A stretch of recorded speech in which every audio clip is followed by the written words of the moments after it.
Dr. Dara Bushman is a licensed clinical psychologist, and she joins us now, so welcome. Thank you. As you saw, the president was blasting Dr. Ford and saying if this were really true, why didn't she file charges, why weren't charges filed, and why didn't she report this at the time when she was a teenager? Can you help people understand why it's difficult for victims to come out? Yes, she's scared.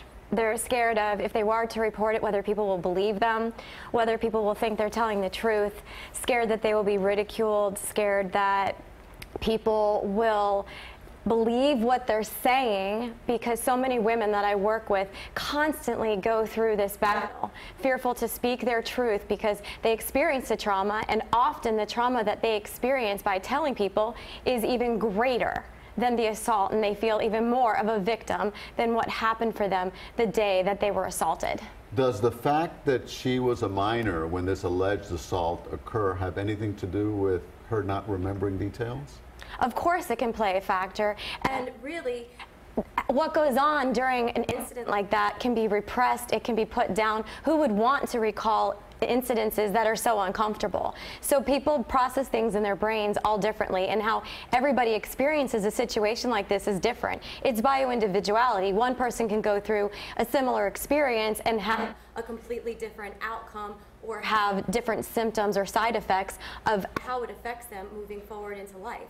For some people, they demonstrate symptoms right away. Other people, it comes up 10 years, 15 years later, and 36 years? 36. Well, it's a re-traumatization. Something happened for her, her mind coded it and categorized it and put it into compartments and kept it there where it was comfortable and safe, and she went on with her life, and then continuously other events happen, and there she sees this man in front of her continuously, and she felt fearful. She felt completely re-traumatized.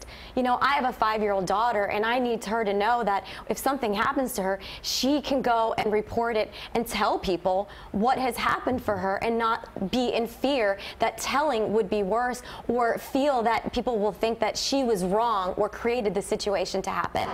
So she's probably, if she does indeed testify, going to be asked details about what led up to it. We just saw that report earlier of another alleged victim who said she doesn't remember the details leading up, she just remembers the trauma. Is that a plausible kind of explanation, that people black some of the details out in the times leading up to it, and even maybe the assault itself? Yes, it's called survival. You do what you have to do to survive. I don't know about you guys, but for me, I don't always remember memories that are unpleasant to me. You put those in a space so that there's availability for things that are going on in order to stay present and once again to survive.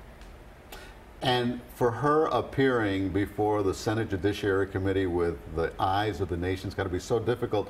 In a way, will it be cathartic for her to once and for all tell her story?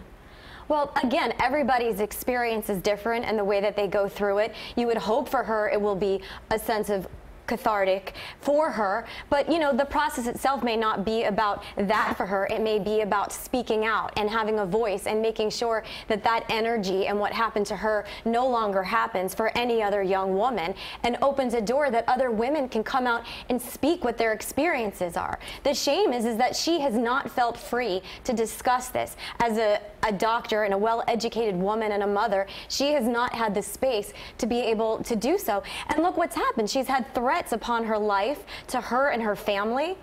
So the repercussions of even what she has come forward to happen is creating a re-traumatization. Her mind is reading old memories as it's currently happening right now.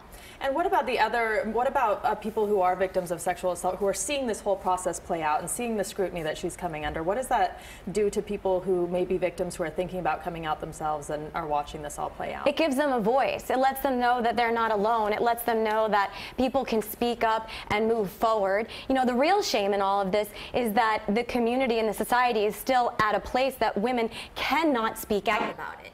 And the shame as well is that men are suffering and doing these crimes and creating these scenarios and these assaults on women. Well, we've come a long way in the last couple of years with the Me Too movement, that's for sure. Yes. Dr. Dara Bushman, thank you very much for joining us. Thank you. Appreciate it.